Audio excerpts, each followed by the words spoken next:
What if the biggest thing holding you back isn't your talent, but your own mind? Every day, millions of people imagine a better life, starting a business, getting fit, learning a skill, or finally chasing their dreams. But most never take the first real step. Not because they're lazy, but because their brain is trying to protect them. One reason is the fear of failure. If you never try, you never have to face rejection or disappointment.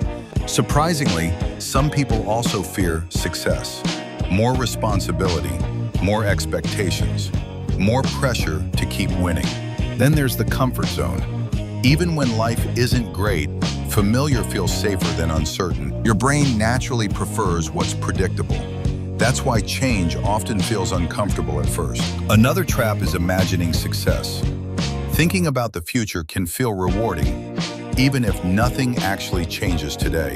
That's why watching endless motivational videos can sometimes replace taking real action. Then comes analysis paralysis.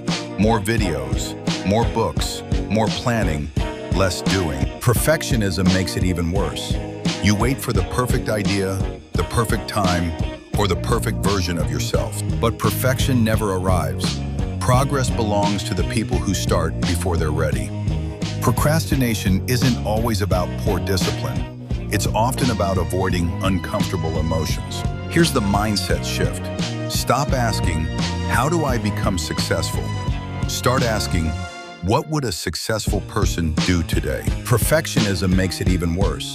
You wait for the perfect idea, the perfect time, or the perfect version of yourself. One workout, one page, one phone call, one small habit repeated every day can change your future. Your dream life isn't built in one giant leap. It's built by taking the next small step, starting today.